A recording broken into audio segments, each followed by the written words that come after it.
नमस्कार दोस्तों, the crime diaries में आपका स्वागत है। आज हम आपको एक ऐसी कहानी सुनाने जा रहे हैं जिसने पूरे अमेरिका को हिला कर रख दिया था।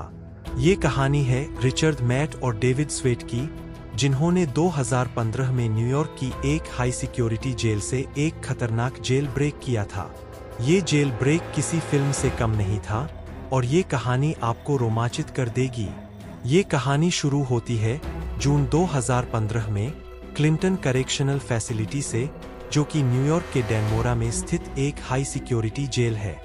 रिचर्ड मैट और डेविड स्वेट दोनों ही खतरनाक अपराधी थे। रिचर्ड मैट हत्या के जुर्म में आजीवन कारावास की सजा काट रहा था और डेविड स्वेट ने एक शेरिफ के डिप्टी की हत्या की थी। इस जेल में सुरक्षा के तमाम इंतजाम होने के बावजूद इन दोनों ने जेल से भागने का प्लान बनाया और महीनों तक उसकी तैयारी की। मैट और स्वेट का प्लान बहुत ही शातिर था। उन्होंने जेल में काम करने वाली एक सिविलियन वर्कर जॉयस मिशेल से दोस्ती कर ली। धीरे धीरे उन्होंने उसे अपने जाल में फंसाया और उससे जेल में टूल्स और उपकरण मंगवाए। ये वही उपकरण थे जिनका इस्तेमाल उन्होंने जेल की दीवारें और पाइप्स काटने में किया। 5 जून 2015 की रात को मैट और स्वेट ने अपने प्लान को अंजाम दिया। उन्होंने जॉयस मिशेल द्वारा मंगवाए गए टूल्स का इस्तेमाल कर अपने सेल की स्टील की दीवारें काट दी और जेल के अंदर बने सुरंगों और पाइप्स के रास्ते से बाहर निकल गए। ये सफर बहुत ही कठिन और खतरनाक था, लेकिन उन्होंने हार नहीं मानी। घंटों की मशक्कत के बाद वे जेल की दीवारों से बाहर निकलने में सफल हो गए। अब वे आजाद थे। जेल ब्रेक का पता चलते ही पूरे न्यूयॉर्क में हड़कंप मच गया।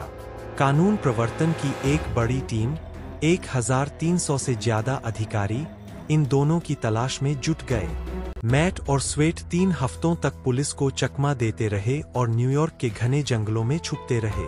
वे कनाडा की सीमा तक पहुंच गए थे, लेकिन उनकी किस्मत अब उनका साथ नहीं दे रही थी।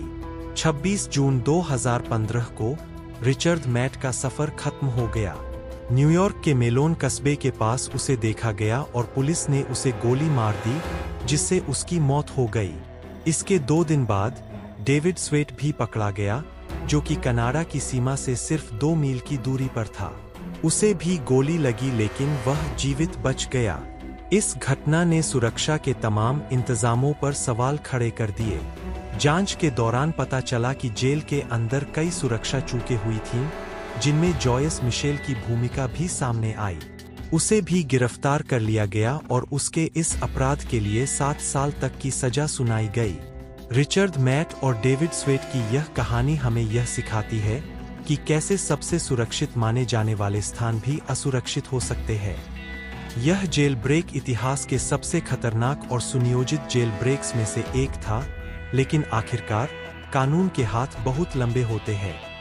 अगर आपको ये कहानी पसंद आई हो तो द क्राइम डायरीज को सब्सक्राइब करें और हमारे साथ बने रहें। धन्यवाद।